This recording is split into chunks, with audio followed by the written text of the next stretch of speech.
Cricket ಪ್ರೇಮಿಗಳು ಕೇಳುತ್ತಿರುವ ಒಂದೇ ಪ್ರಶ್ನೆ, ಐಪಿಎಲ್ 2020 ಟೈಮ್ ಟೇಬಲ್ ಇನ್ನೂ ಯಾಕೆ ಬಂದಿಲ್ಲ? ಪ್ರತಿ ವರ್ಷ ಐಪಿಎಲ್ ವೇಳಾಪಟ್ಟಿ ಫೆಬ್ರವರಿ ಅಥವಾ ಮಾರ್ಚ್ ಆರಂಭದಲ್ಲೇ ಬರುತ್ತಿತ್ತು. ಆದರೆ ಈ ಬಾರಿ 2020 ಐಪಿಎಲ್ ಶೆಡ್ಯೂಲ್ ಬಿಡುಗಡೆಗೆ ತಡವಾಗಿದೆ. ಇದರ ಹಿಂದೆ ಹಲವು ಪ್ರಮುಖ ಕಾರಣಗಳಿವೆ.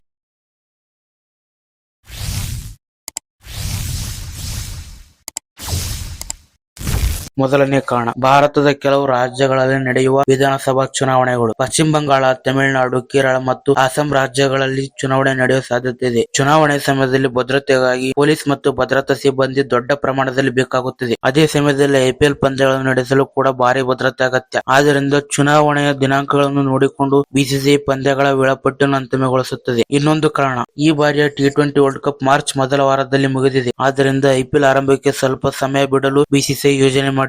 ಮೂರನೇ ಕಾರಣ, ಟೂರ್ನಿಯ ವೇಳಾಪಟ್ಟಿ 2 ಹಂತದಲ್ಲಿ ಬಿಡುಗಡೆ ಮಾಡುವ ಯೋಜನೆ ಮಾಡಿದೆ. ಮೊದಲ ಐಪಿಎಲ್ ನ ಮೊದಲ 15 ರಿಂದ 20 ದಿನಗಳ ಶೆಡ್ಯೂಲ್ ಮಾತ್ರ ಬಿಡುಗಡೆ ಮಾಡಲಾಗುತ್ತದೆ. ಉಳಿದ ಪಂದ್ಯಗಳ ವೇಳಾಪಟ್ಟಿಯನ್ನು ನಂತರ ಪ್ರಕಟಿಸಲಾಗುತ್ತದೆ. ಇನ್ನು ಕೆಲವು ಲಾಜಿಸ್ಟಿಕ್ ಸಮಸ್ಯೆಗಳು ಮತ್ತು ಸ್ಟೇಡಿಯಂ ವ್ಯವಸ್ಥೆಗಳು ಕೂಡ ಅಂತಿಮವಾಗಬೇಕಾಗಿದೆ. ಈ ಎಲ್ಲಾ ಕಾರಣಗಳಿಂದ ಐಪಿಎಲ್ 2020 ಟೈಮ್ ಟೇಬಲ್ ಪ್ರಕಟವಾಗಲು ತಡವಾಗಿದೆ. ಆದರೆ ಉತ್ತಮ ಸುದ್ದಿ ಏನೆಂದರೆ ಐಪಿಎಲ್ 2020 ಮಾರ್ಚ್ 28ರಂದು ಆರಂಭವಾಗುತ್ತದೆ ಮತ್ತು ಫೈನಲ್ ಪಂದ್ಯ ಮೇ 30ರಂದು ನಡೆಯುತ್ತದೆ. ಆದ್ದರಿಂದ ಕ್ರಿಕೆಟ್ ಅಭಿಮಾನಿಗಳು ಇನ್ನೂ ಕೆಲವು ದಿನ ಕಾಯಬೇಕು. ಬಿಸಿಸಿಐ ಶೀಘ್ರದಲ್ಲೇ ಪೂರ್ಣ ಐಪಿಎಲ್ ಶೆಡ್ಯೂಲ್ ಅನ್ನು ಬಿಡುಗಡೆ ಮಾಡುತ್ತದೆ. ಈ ವಿಡಿಯೋ ಇಷ್ಟ ಆದರೆ ಲೈಕ್ ಮಾಡಿ, ಶೇರ್ ಮಾಡಿ ಮತ್ತು ನಮ್ಮ ಚಾನೆಲ್ ಅನ್ನು ಸಬ್ಸ್ಕ್ರೈಬ್ ಮಾಡಿ. ಮತ್ತೆ ಸಿಗೋಣ ಮುಂದಿನ ವಿಡಿಯೋದಲ್ಲಿ.